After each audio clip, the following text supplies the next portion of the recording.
रात का आखिरी पहरा एक बेहद रहस्यमयी और खौफनाक कहानी है जो आपको रात की तन्हाई और डर के नए आयामों से रूबरू कराएगी।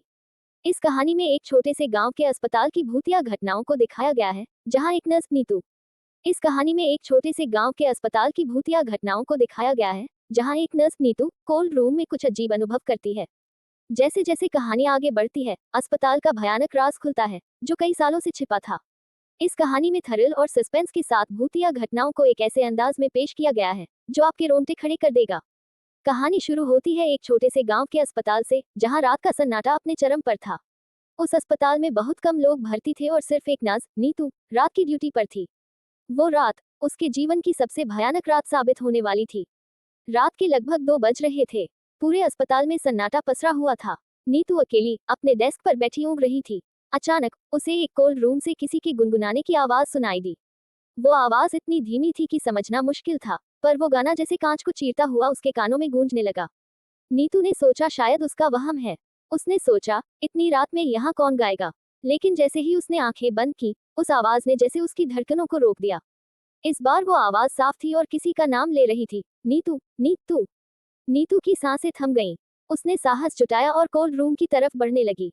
जैसे जैसे वो पास पहुंचती गई, ठंड और बढ़ती जा रही थी। उसके शरीर में एक अजीब सी सनसनाहट फैल गई। कोल्ड रूम का दरवाजा हल्का सा खुला हुआ था। उसने हिम्मत करके अंदर झांका, पर अंदर कुछ भी दिखाई नहीं दिया। लेकिन जैसे ही उसने अपनी टॉर्च से कोने की तरफ रोशनी फेंकी, एक साया अचानक उसकी तरफ बढ़ा। उसके बाल बिखरे हुए थे, चेहरा सफेद और आंखें सुनी थी। उस साय ने धीरे से कहा, क्यों आए हो यहाँ? मुझे आराम करने दो। नीतू के पैरों तले जमीन खिसक गई। उसकी चीखें गले में अटक गईं। वो उल्टे पांव दौड़ पड़ी, लेकिन अचानक उसके सामने वही साया प्रकट हो गया। उसने देखा कि वो साया रोते हुए धीरे से बोल रहा था, नीतू, मुझसे मदद की उम्मीद मत रखना। मैं वो हूँ जो इस जगह कैद हो चुका है। नीतू कांपते हुए बोली, तुम कौन हो? मुझे छोड़ दो। साया बोला, मैं वो आत्मा हूँ जिसे यहाँ से निकलने का रास्ता नहीं मिला। मेरी मौत एक दुर्घटना नहीं थी, मुझे मारा गया था, और अब मैं इस ठंडी दीवारों में बसा हूँ। जो भी यहाँ आता है, उसे मैं अपने साथ लेकर जाता हूँ। इतना कहते ही नीतू का शरीर जैसे ठंडा हो गया। वो साय की आंखों में देख रही थी, जो उसे अपने पास खींच रहा था। उसने भागने की कोशिश की, लेकिन उसका शरीर जैसे जम गया था। वो रोने लगी, चीखने लगी, लेकिन आवाज जैसे गूंजकर खो जाती थी। अचानक साय ने उसकी ओर हाथ बढ़ाया और धीरे से फुसफुसाया, अब तुम भी मेरी तरह हमेशा के लिए यही रहोगी। उसके बाद नीतू का क्या हुआ, कोई नहीं जानता। सुबह जब लोग आए, तो नीतू का वहां कोई अता पता नहीं था।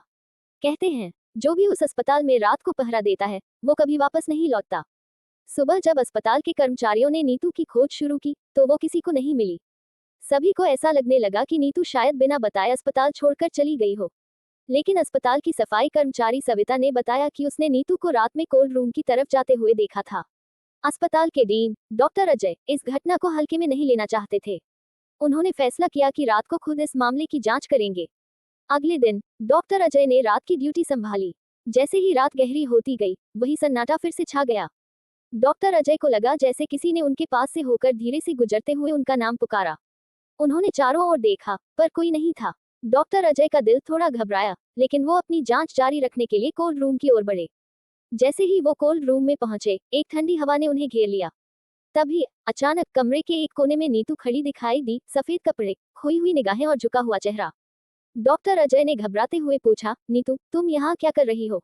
नीतू ने धीरे से अपना सिर उठाया और कहा, डॉक्टर साहब, मुझे यहाँ से बाहर निकालिए, मैं इस दुनिया में अटक गई हूँ।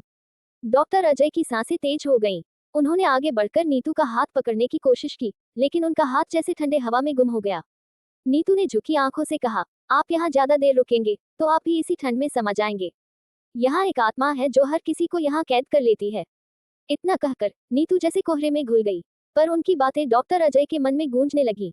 उन्होंने महसूस किया कि कमरे की ठंड बढ़ रही है। तभी एक अजीब सा साया उनके पीछे प्रकट हुआ, जो धीरे धीरे उनकी ओर बढ़ रहा था।